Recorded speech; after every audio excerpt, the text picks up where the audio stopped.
to another episode of American Kids Vids. Today we're going to talk about the Renaissance Festival and the good, the bad, and the downright disrespectful. That's right. We went to the Sterling Renaissance Festival and we had a great time, but there were some things that if you're thinking about bringing a kid there, you should know about, right? Yeah. We're going to talk about them in this video. Let's go. Let's go.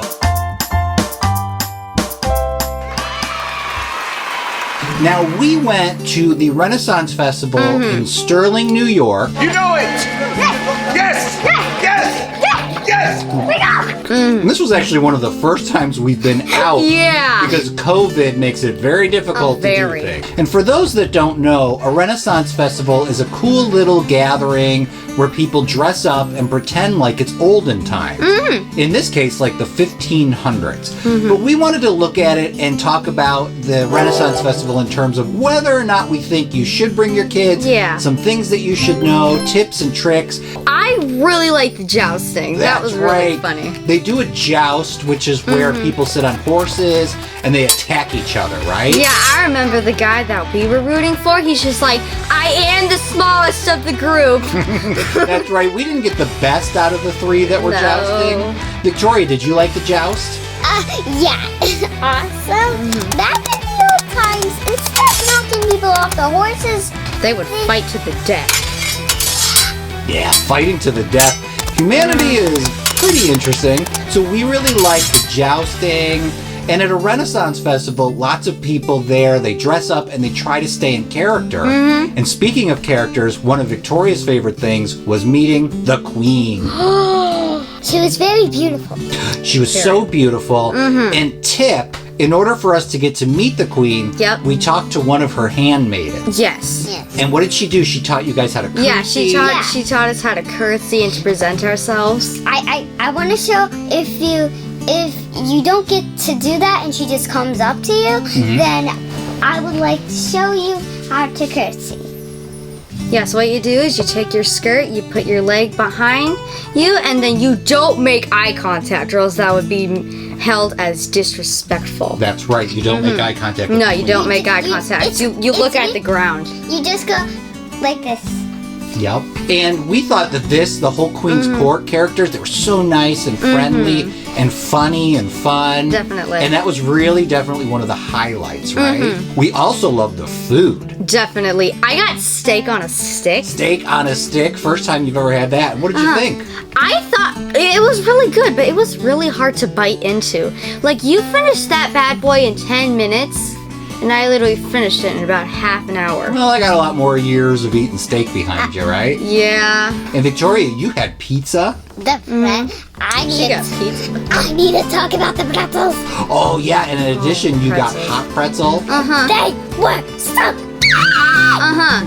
And while Victoria was having a pretzel, I was waiting to get a henna. That's right. And they have really cool things you can do, like getting those tattoos they call henna. Yeah, I got a little heart. You can rent costumes there if you want. And there was music and little craft stations where you could go buy crafts from the stores. So Victoria, you got a magic wand, right? Whoa! Look at that. That's Now, really cool. What other magic does that do? Check this out. Whoa! That's beautiful. Well, that's cool. I told you I got real magic. I love it. And there are cool performers, like the person who had that thing that made it look like he was riding a horse. Yeah. And there was that woman who was blowing bubbles. Oh, yeah. She was really doing Yeah, and she like awesome. took a fan and she would like waving them at them, and like the bubbles would separate and it would make more.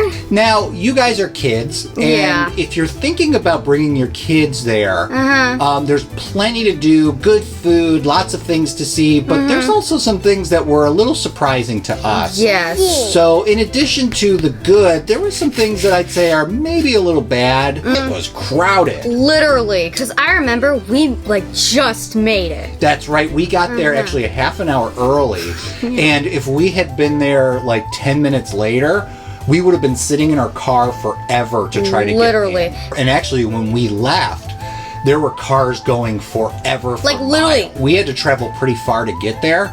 So if someone else had traveled pretty far, you probably would have had to wait in your car for a couple hours to get in. then wait online for half an hour to get there. And then we got all of our food and everything early. By the time we left, people were waiting in line forever to get things like turkey legs, steak on a stick, and everything. But that's something to know. So if you're a parent, one of the things is, unlike when you go to Disney, where adults aren't allowed to dress in costumes, the whole point of the Renaissance Festival is to give adults and other people the ability to go dress up and do fantasy, but you don't know who's actually working there versus just regular people.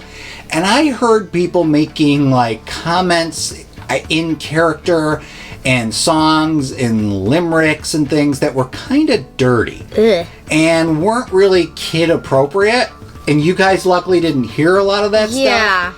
And a lot of it was directed toward women, because a lot of the women that show up there aren't wearing a lot of clothes. The other thing to know is it is pretty expensive. Definitely. I need to talk about how expensive these wands are. Her wand was $30. Yeah, so the little wand was pretty expensive. It is nice. They carved her initials into it. But Victoria went in and saw gigantic wands and walking sticks. And was thinking, oh, this is really cool. And they cost over $200. And a lot of the food's pretty pricey, especially for what you get. It's okay and it's fun, and for us it was a day out, so we had planned on it. We'd looked things up ahead of time. Now, one thing that wasn't so fun, they had a guy there that you could throw tomatoes at. And this is like any other kind of carnival you see where there might be a dunk tank or, you know, whatever. I really want to do that.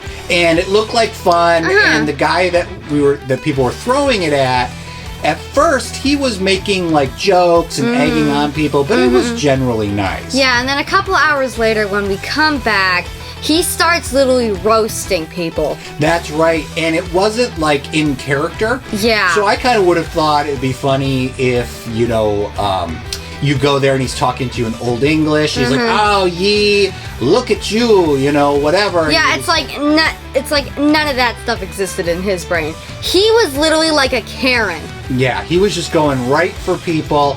And in fact, Samantha wanted to throw some tomatoes, and then he started saying some pretty mean things to Daddy. And it's one of those things like any kind of carnival or fair. There's no way you can actually hit the guy. No. Because of physics. The little pieces they give you would be slowed down by the time they reached him. A scam, because the board was so far away. I wish I could say to that guy, you should never mess with my dad. He works out a lot. Like a lot. You guys got a little annoyed that he was making fun of Daddy. I just let him say whatever he wanted to. But then at the end, the guy that was with him, we were wrapping up. The other guy made a comment which got you a little mad. So you responded. And then the guy who cut the tomatoes for us made a really inappropriate comment that should not have been said near children. And then I kind of looked at him, and he immediately said, oh, I'm sorry. That was in my head, but I didn't think I actually said it. What did he say? Yeah, it was pretty inappropriate for little kids. So something to keep in mind. Fun times, we liked it, but those were the things that we kind of said, oh, this is the stuff we liked. But if anybody else is thinking about bringing their kids, some things to know. Yes. So, the Sterling Renaissance Festival, would you want to go again, knowing everything that you know? Yes. Yes. Victoria, would you want to go again? Thumbs up. We actually loved it. We thought it was a good time, and we would go back again, but just know some of those things, we probably wouldn't go talk to the tomato guy. We would show up way earlier. Definitely. Like an hour early. It's like literally, kids, we're waking up at 3 in the morning tomorrow. Do you hear me? Let's go. Well, that's it, everyone. And also, make sure to hit that subscribe button, turn on that bell, turn on notifications. Well, that's it, everyone. Bye!